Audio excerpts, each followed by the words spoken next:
ओम नमो भगवते वासुदेवाय नमः। नमस्कार दोस्तों, महिला तूफान चैनल में आप लोगों का बहुत बहुत स्वागत है। दोस्तों, अक्षय तृतीया के दिन पूजा कैसे करें, दान महत्व, पूजा का शुभ मुहूर्त और किन लोगों को अक्षय तृतीया के दिन खरीदारी नहीं करनी चाहिए। तो दोस्तों, आज की वीडियो बहुत ही यूजफुल होने वाली है, तो शुरू से अंत तक बने रहिए। और दोस्तों, पितृदोष की शांति के लिए इस दिन आपको कौन से कार्य करने चाहिए, कैसे जो है सूर्य भगवान को जल अर्पित करना चाहिए। तो चलिए आज की वीडियो हम स्टार्ट करते हैं। दोस्तों, अक्षय तृतीया के दिन जो है सुबह आप ब्रह्म मुहूर्त में सुबह आप जल्दी उठें और घर की साफ़ सफाई करें। जितने भी मकरे का जाल है घर के मुख्य द्वार पर या झोल है या गंदगी है, तो घर की जो साफ़ सफाई अवश्य करें और घर के मुख्य द्वार की भी आप साफ़ सफाई अवश्य करें। और दोस्तों, आपको नमक का पोछा इस दिन सुबह उठते ही घर की साफ़ सफाई करने के बाद ज़रूर लगानी चाहिए, क्योंकि उससे हमारे घर की जितनी भी नकारात्मक एनर्जी होती है वो हमारे घर से दूर चला जाता है, ऐसी मान्यता है। इसलिए ये कार्य भी आप अवश्य करें। और दोस्तों, इस दिन आप एक कार्य अवश्य करें कि नई झाड़ू आप खरीद कर लेकर आएँ और नमक भी इस दिन आप ज़रूर खरीद कर लेकर आएँ और उस नमक से अपने घर में पोछा लगाएं। उसके बाद वो नमक पोछा लगाने के लिए ही रख लें। और बृहस्पतिवार के दिन, गुरुवार के दिन नमक का पोछा या पोछा घर में नहीं लगाया जाता है। तो इस बार जो अक्षय तृतीया जो है वो 3 मई को है, मंगलवार के दिन है, तो आप आराम से नमक का पोछा लगा सकते हैं, कहीं कोई दिक्कत नहीं है। और दोस्तों, आप इस दिन गंगा जल से भी घर में छिड़काव करें। गौमूत्र का भी छिड़काव आप कर सकते हैं। गौमूत्र भी बहुत ही शुभ माना जाता है हमारे घर के लिए। और दोस्तों, आम के पत्तों को मुख्य द्वार पर जरूर लगाएं, जिसे बंदरवाड़ भी कहते हैं। और इस दिन स्नान आदि करने के बाद आप पीला वस्त्र ही धारण करें। और गंगा जल में गंगा नदी में गंगा स्नान का विशेष महत्व है। गंगा जल जो है वो जल में मिलाकर, अपने स्नान करने वाले जल में मिलाकर अवश्य स्नान करें। इससे भी आपको गंगा जल स्नान का फल जो है प्राप्त हो जाता है। बस स्नान करते समय स्मरण में गंगा मैया का नाम जो है आपको लेते रहना है। दोस्तों, इस दिन आपको लक्ष्मी माता की पूजा करनी चाहिए और विष्णु भगवान की पूजा करनी चाहिए। तो आपको पूजा के लिए अगर आप व्रत रखते हैं तो संकल्प लें, सुबह ही संकल्प लें, हाथ में पुष्प और अक्षत और जल लेकर जो भी मन की इच्छा है उसे कहें और आपका व्रत अच्छी तरीके से पूरा हो जाए, इसलिए भी आप कामना करते हुए ईश्वर के सामने व्रत का संकल्प लें। उसके बाद दोस्तों, आपको करना क्या है, तो लकड़ी की चौकी पर लाल पीला कपड़ा बिछाएं, दूध दही शक्कर घी शहद का पंचामृत बनाएं और उसी पंचामृत से आपको स्नान कराना है विष्णु भगवान को और लक्ष्मी माता को। उसके बाद शुद्ध जल से आपको स्नान कराना है। और ध्यान रखिए कि विष्णु भगवान को आप जो है भोग में तुलसी पत्ता अवश्य अर्पित करें। तो एक दिन पहले ही आप तुलसी के पत्ते को तोड़कर रख लें, क्योंकि आपको इस दिन तुलसी के पत्ते को नहीं तोड़ना चाहिए।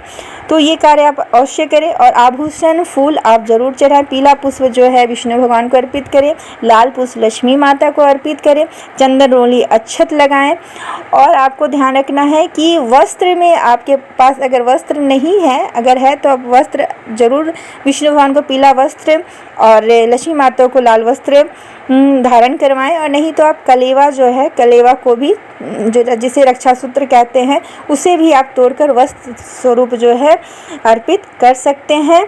भगवान तो भाव के भूखे होते हैं। दोस्तों, इस तरह से आप पूजा करें और भगवान विष्णु भगवान को भोग में बेसन का लड्डू या पीला केला है, केला लगाएं, पीला भोग लगाएं। और लक्ष्मी माता को मखानी या चावल की खीर का भोग लगाएं। इस दिन आप विष्णु सहस्त्र नाम का पाठ करें या लक्ष्मी माता का मंत्र का जप करें। विष्णु भगवान का जो भी मंत्र आपको याद हो, आसान हो, सरल हो, उसी का ही आप जप करें, क्योंकि भगवान भी सिर्फ भगवान का नाम लेने से, स्मरण करने से ही भगवान प्रसन्न हो जाते हैं। और जो लोग भगवान का स्मरण मात्र करते हैं, उनका नाम का जप करते हैं, तो उन्हें मंत्र का जप का ही फल प्राप्त होता है। भगवान भाव के भूखे होते हैं, इसलिए आपको जो भी मंत्र आता है आप अपनी श्रद्धा से जप कर सकते हैं। और दोस्तों, दिन आपके घर में जो भी सोना चांदी हो उसे आप धोकर लाल कपड़े में रख लें और उसे भी जैसे लक्ष्मी माता की पूजा करते हैं वैसे उसकी पूजा करें। उसके बाद शाम के समय आप उसे तिजोरी में रख दें या जहाँ भी आप रखते हैं वहाँ आप रख दें। इस दिन जो भी कार्य करते हैं उसका क्षय नहीं होता है, उसका पुण्य प्रताप जो फल जो है आपको मिलता है। इसलिए आप इस दिन पुण्य का भी, दान का भी कार्य करें। इस दिन कोई भी शुभ कार्य आप कर सकते हैं, कहीं कोई भी शुभ कार्य के लिए पंडित जी से पूछने की ज़रूरत नहीं है, पूरा दिन ही शुभ है। और भवन निर्माण का कार्य सिर्फ ना करें। अब इस दिन आपको किन चीज़ों का दान करना है, तो इस दिन आप मिट्टी का घड़ा में जल भरकर दान करें। जल दान का विशेष महत्व है। पंखा, घी, जल का दान करें और फल, जूस, शरबत का भी आप दान कर सकते हैं। सात्विक रहें, शुद्ध रहें। इस दिन कोई भी जो मतलब सात्विक रहे, शुद्ध रहे और स्वच्छ रहे, अच्छे से रहे, मतलब कोई भी गलत कार्य ना करें, ना गलत चीज़ें खरीदे घर में लेकर आएँ। और इस दिन जो है आप कुछ ना कुछ ज़रूर खरीदें। तो अपने घर के लिए आप जो लाल कपड़े या पीला कपड़े भी खरीद सकते हैं, कपड़े खरीदें। और इस दिन जो लोग सोना चांदी नहीं खरीद पाते हैं तो सोना की जगह पे चने की दाल खरीद कर घर में लेकर आएँ और चांदी के जगह पे वो चावल, अक्षत वाला चावल घर में खरीद कर जरूर लेकर आएँ। लक्ष्मी माता इससे प्रसन्न होती हैं। और दोस्तों इस दिन सूर्य भगवान को जल भी सुबह सुबह आप अर्पित अवश्य करें। तो जल में तिल डालकर अर्पित करें और याद रखें दक्षिण की ओर मुख करके आपको अर्पित करना है, पितृदोष शांति के लिए तिल वाला जल। अब है लंबी बाती का दिया आप दक्षिण की ओर मुख करके जलाएं। तो आप इसे पीपल की वृक्ष के समीप भी जला सकते हैं और चाहें तो आप इसे मतलब सड़क चौराहे पर भी जला सकते हैं। दक्षिण की ओर मुख करके लंबी बाती वाला, आपको गोल बाती वाला नहीं, लंबी बाती वाला जो है दिया जलानी है। सूर्यास्त के बाद आपको पितरों को जल नहीं देना है, ये आप ध्यान रखें। और आप चाहें तो इस दिन जनेऊ भी गणेश भगवान को धारण करा सकते हैं और उनकी भी पूजा आराधना आप अच्छे से पीले वस्त्र अर्पित करा के उसके कलेवा जो है रक्षा सूत्र को वस्त्र रूप में अर्पित कर सकते हैं। और शिव शंकर भगवान का भी ओम नमः शिवाय मंत्र का जप करके शिव जी का भी अभिषेक इस दिन करें। और सिद्धि की हुई चीज़ें अगर आपके घर में है, सिद्ध की हुई चीज़ें, तो उसका अभिषेक ना करें, सिर्फ सिंदूर लगाएं। ये बहुत ही शुभता लेकर आती है आपके घर में। और सोना चांदी धातु भी आप इस दिन खरीद सकते हैं। और एक बात कि इस दिन लक्ष्मी नारायण की मूर्ति जो है या फोटो अपने घर लानी चाहिए, लेकिन 2 से अधिक घर में मूर्ति नहीं रखनी चाहिए। इसलिए अगर आपके पास पहले से है तो उसी फोटो मूर्ति को धोकर साफ करके भी आप पूजा कर सकते हैं, कहीं कोई दिक्कत नहीं है। और क्रिस्टल की चीज़ें ध्यान रखें कि कांच की ना हो, कांच नकारात्मक एनर्जी घर में लेकर आती है, तो इस दिन ऐसी चीज़ें लेकर ना है। आप श्रीयंत्र, कछुआ का जो क्रिस्टल वाली जो होती है वो चीज़ें आप लेकर आएँ। और एल्युमिनियम की भी चीज़ें घर में लेकर ना आएँ। और चांदी का लक्ष्मी कारक चीज़ें जो भी है उसे घर में लेकर अवश्य आएँ। चांदी का सिक्का भी आप घर में लेकर आ सकते हैं। और इस दिन विष्णु भगवान का, विष्णु परिवार का जप करना है तो आप रुद्राक्ष की माला से जप ना करें, ये बात का आप खास ध्यान रखें। लेकिन रुद्राक्ष की माला आप इस दिन धारण कर सकते हैं, इसमें कहीं कोई दिक्कत नहीं है।